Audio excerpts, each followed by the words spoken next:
Mari kita lanjut di episode 3 ini. Kita ingin membuat development plan dari pemain-pemain kita agar semuanya berjalan secara sesuai. Dan juga nanti perkembangannya juga bagus, overallnya naik dan juga permainannya juga sesuai dengan apa yang kita inginkan. Karena kalau misalnya kita terima dari awalannya, defaultnya pasti dia bakal ngasihnya tuh balance gitu. Jadi kita nggak bakal dapat yang settingannya kita mau gitu. Kayak misalnya nanti pemain sayapnya bakal masuk inside atau tetap jadi pemain sayap yang nyerang ke sayap gitu. Atau nanti kita juga pengen pemain-pemain belakang kita gitu lebih bertahan atau lebih megang bola kayak gitu-gitu. Jadi harus benar-benar kita setting semuanya. Karena kalau udah kita setting biasanya pemainnya bakal sesuai dengan apa yang kita inginkan nanti di lapangannya.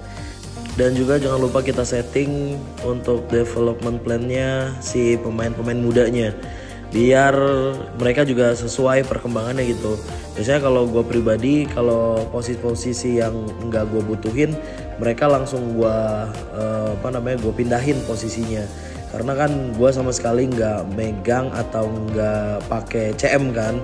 Jadi pemain-pemainnya bakal gue jadiin CDM atau gue jadiin LM atau RM atau gue jadiin langsung CAM untuk pemain-pemain yang memang punya posisi kayak CM yang kayak gitu-gitu, atau LW itu yang left wing, right wing itu bakal gua taruh di LM atau RW kayak gitu. Jadi jangan sampai lupa kalian untuk membentuk pemain mudanya sesuai dengan kebutuhan tim. Terus ini kita merancang scouting dan juga fokus role-nya gitu. Jadi tadi gue bilang kalian punya kalian punya rancangan kayak apa, formasinya kayak apa. Nah jangan sampai pemain-pemain yang kita ambil nanti malah gak sesuai sama formasi yang kita inginkan kayak gitu. Dan ini kita bakal kembali lagi ke pemain inceran kita, yaitu adalah Openda. Tipikal Openda nih gue suka banget. Pemain-pemain yang gak males, tendangannya kencang, terus speednya juga lumayan, jadi bisa membuka ruang. Jadi pemain-pemain yang kayak gini tuh gue suka banget, dan kayaknya dia bakal cocok kita duetin sama si Dobik. Ternyata terkaget-kaget harganya di 54, jadi mau gak mau kita harus tukar sama pemain kita. Harga pemain kita di atas 50 cuman Diabala dan juga Matias Sule yang 33. Kayaknya pemain-pemain yang 30-an ini yang bakal kita bakal kita tukar sama si Luis Openda. Kita coba dulu sama Matias Sule, mudah-mudahan sih mau dia. Si Matias Sule ini juga nggak masuk di skema kita karena ditolak lagi. Nggak masuk ke skema kita karena kita udah kebanyakan CAM kan, kita udah punya Pellegrini dan kita juga udah punya Dybala gitu. Jadi kita buang-buangin aja pemain-pemain yang kayak gini. Kita coba Manu Kone deh, mau gak mau, karena cuman dia yang punya harga segitu dan transfer budget kita juga cuman ada di 30-an. Jadi mau gak mau si Manu Kone yang harus kita relakan gitu. Mudah-mudahan dapat sih, karena si Manu Kone ini nggak dapat lagi. Karena si Manu Kone ini nggak masuk ke skema kita, dia itu adalah central midfield, tapi kita nggak punya skema central midfield. Kita punyanya CDM sama CAM, jadi kita nggak punya si Manu Kone itu. Tapi karena gagal, mau nggak mau kita harus end negosiasi. Kita nanti nunggu dulu lah, mudah-mudahan pemain-pemain muda bisa kita jual dan harganya sesuai, biar kita bisa beli pemain sekelas Openda. Tetap kita harus mencari pemain untuk bisa tandem sama Dobik, karena skemanya tetap dengan pemain-pemain yang penuh dengan speed yang tinggi. Jadi Serrado Baker yang bakal menjadi tujuan selanjutnya. Kayaknya sih bakal dapat kalau dengan harga 6 juta mah ya. Tapi kita coba dulu untuk menukar pemain, karena pemain-pemain muda banyak banget yang bakalan nggak kita pakai di musim ini, karena kita ngejar piala. Jadi mau nggak mau pemain-pemain yang overall yang tinggi sesuai dengan kebutuhan tim, itu yang bakal kita pakai. Ya pemain-pemain muda aja lah yang bakal kita tukar sama si Sherando Becker ini. Dan biasanya sih pelatih lawan bakal nggak mau lagi. Biasanya sih pelatih lawan mau kalau misalnya umur-umur yang udah mulai tua kita tukar sama pemain-pemain muda. Tapi kok ini dia nggak mau ya? Apa klubnya emang lagi BU banget ya? Mari kita coba sama pemain yang lain. Karena tensinya masih bisa untuk 2 atau 1 kali satu kali negosiasi. Nggak mau juga. Jadi mau nggak mau kita harus beli pemain ini dengan secara uang cash. Karena kita sangat butuh banget pemain kunci selain Dobik, mau nggak mau sih ya. Dan kayaknya sih Ferguson bakal kita buang dah, karena Ferguson nggak cukup untuk ada di formasi kita. Jadi kayaknya bakal kita buang nih si Ferguson. Kita kembalikan lagi ke timnya. Jadi enaknya kita punya transfer marketnya kita buka di transfer window yang pertama gitu.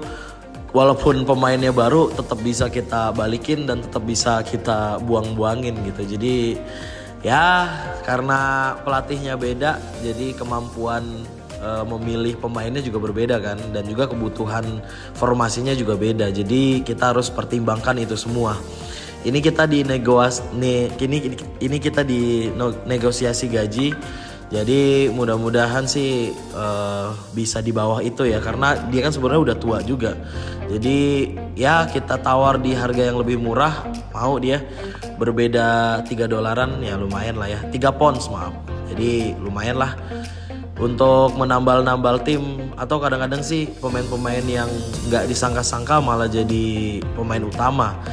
Mudah-mudahan si Sherando Becker bisa menjadi teman yang baik untuk Dobik, karena formasi yang bakal gue pakai bakalan di 4-4-2 ya.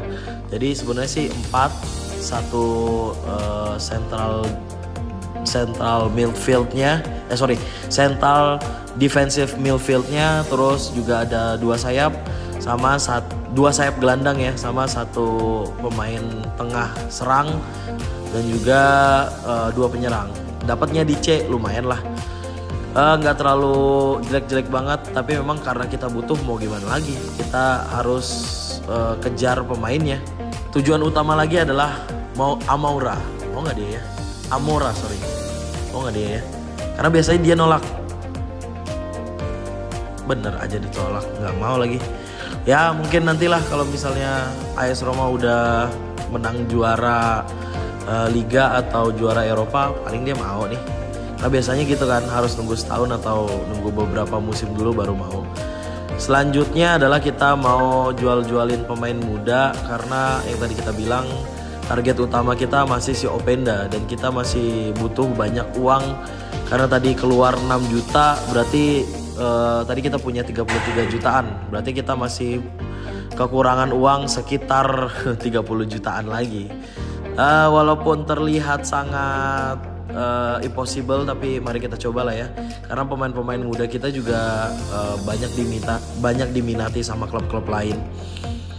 Dan ada satu yang terjual, Darbo kayaknya nih, lumayan lah untuk merampingkan squad kita dan juga untuk menambah-nambah pundi-pundi budget transfer kita biar kita bisa beli pemain incaran kita. Di 2.450.000 lumayan lah, kita juga nggak butuh dia sebenarnya. Lumayan B. Memang nggak selalu manajemen nggak selalu setuju sama penjualan. Kadang-kadang karena dia tahu mungkin itu pemain muda yang punya masa depan yang bagus ya. Jadi walaupun kita jual dengan harga tinggi, kadang-kadang malah untuk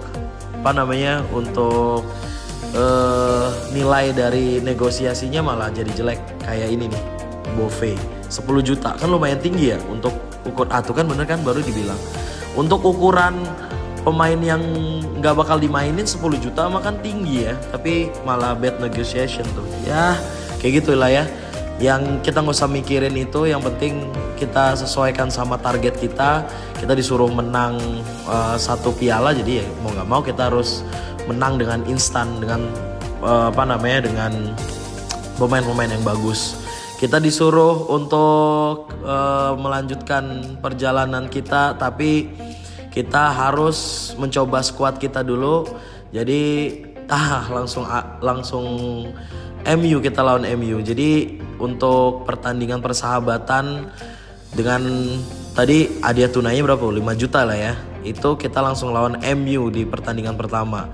Jadi mari kita siapin formasi yang udah kita dapetin. Ada Becker, ada Jan Dejas, ada Akram Afif, sama si Timo Werner.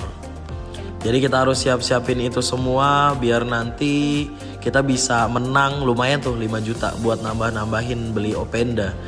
Tapi kalau misalnya dilihat-lihat formasi kita untuk musim ini sih lumayan lengkap lah ya.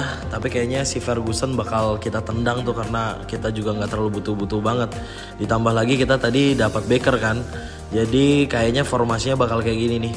Kita punya Werner di kanan, kita punya Afif di kiri, Dybala, Cristante, terus Mancini, Ndika, Wesley sama Angelino. Ditambah nanti kita punya pemain penggantinya Pellegrini. Jadi lumayan cukup lengkap untuk awal formasi kita sebelum nanti bursa transfer. Mudah-mudahan sih kita tetap bisa dapat si Openda ya. Ya ini dia untuk siap-siap kita lawan MU. Nggak ada pilihan yang banyak karena beberapa pemain ternyata nggak ada di skema kita. Masih banyak yang CM, padahal kita nggak punya CM sama sekali kan untuk di formasi. Jadi ya itulah, kita harus benar-benar ngebuang pemain dan kita harus membeli pemain. Seperti itu aja. Ya kira-kira seperti ini untuk skema kita melawan MU. Villar, Malagon mungkin nanti lah ya di lapis kedua.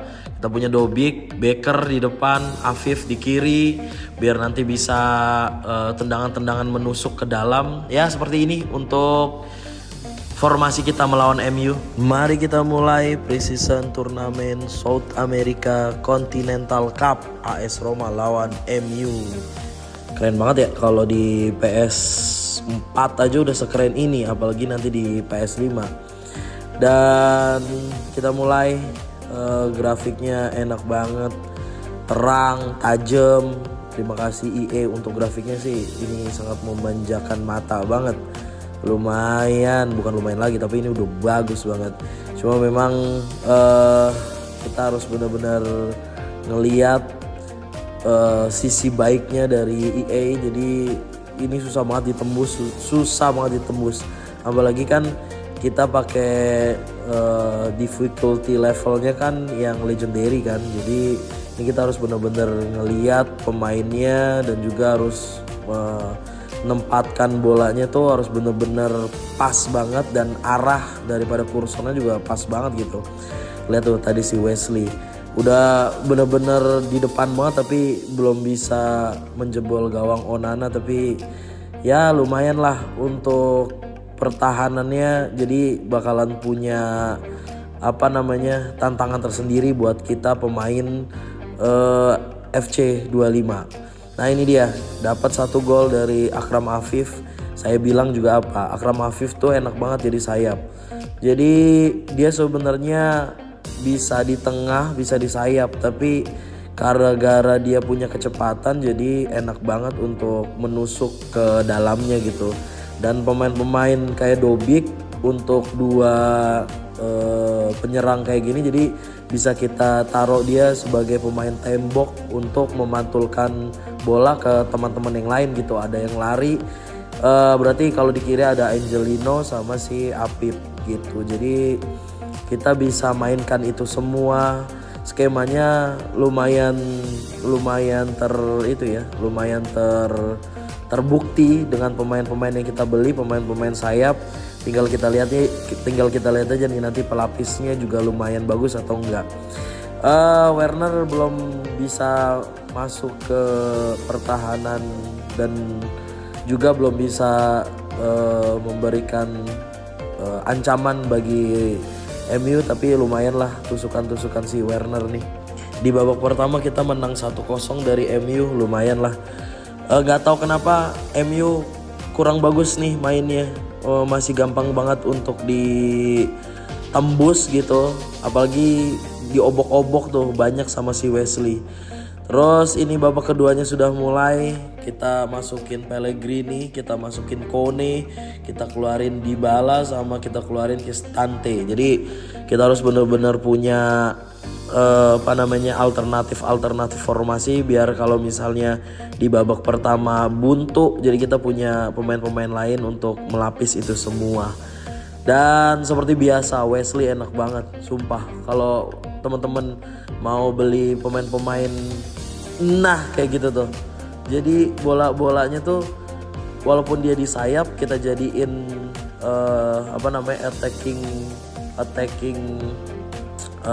attacking back sayap gitu ya. Jadi dia bakal benar-benar berlari sesuai sama perintah yang kita berikan gitu. Jadi kita bisa benar-benar memfungsikan pemain itu dengan sangat baik. Jadi enak banget kita punya pemain sayap tapi tetap kita taruh di back, tapi ketika nyerang sangat berkontribusi kayak gitu. Dan si Pellegrini-nya juga kan karena kita taruh dia sebagai playmaker advance gitu, jadi dia bisa lari kemana-mana gitu, bisa ke kanan, bisa ke kiri, bisa ke tengah, bahkan bisa sedikit menjadi second striker gitu. Makanya tadi dia nusuk banget kan ke dalam kayak gitu. Tapi ya namanya juga MU ya, kadang-kadang kayak gitu, bola-bola kayak gitu tuh susah banget kita untuk ngejarnya si Ndika. Kayaknya kita benar-benar harus punya pemain yang speednya tinggi deh, kayak Mickey van de Ven kan dari Tottenham. Kayaknya kita juga harus beli dia deh. Selain nanti kita juga harus ngejar si Openda ya, jadi kita juga harus ngejar pemain backnya biar kita nggak ketinggalan mulu kayak gitu. Kemarin waktu nyoba pertama kali FC25 juga Haaland ketinggalan, Ndika ketinggalan sama Haaland, pakai skema kayak gitu juga tuh, umpan lambung, Ndikanya nggak bisa ngejar. Jadi kayaknya kita harus benar-benar mempertajam semua lini biar semuanya aman. Ya sekali lagi, itu dia Sancho emang ngeselin banget, masih sangat amat tajam dia sebenarnya, tapi sayang banget dia terbuang di skuadnya Ruben Amorim. Jadi untuk pertandingan pre-season turnamen ini, di pertandingan pertama kita nggak mampu menang lawan MU, tapi untuk perkembangan tim sih saya sih merasa tim ini sesuai dengan apa yang saya mau gitu. Jadi lumayan lah, kita tidak bisa menang di pertandingan ini. MU masih sangat amat berbahaya dan pertahanan kita juga kayaknya masih sangat amat rapuh gitu. Dan kita punya Baker, kita punya Werner nggak bisa nembus. Jadi kayaknya kita harus berpikir lebih tajam lagi, lebih dalam lagi, gimana caranya buat kita bisa mengarungi semusim ini dengan pemain yang seadanya, tapi kita tetap bisa memenangkan trofi. Ya, itu untuk episode kali ini. Mudah-mudahan untuk nextnya kita bisa kekejar pemain-pemain yang bisa kita maksimalkan untuk formasi kita. Kita masih belum bisa menang untuk hari ini, tapi progresnya bagus banget. Wesley enak, Pellegrini enak, terus Dobik masih belum bisa golin, tapi nanti kita lihat di pertandingan selanjutnya. Ya ini dia, nanti kita lihat di pertandingan selanjutnya. Mudah-mudahan ada pemain baru untuk meningkatkan kualitas tim. Let's go.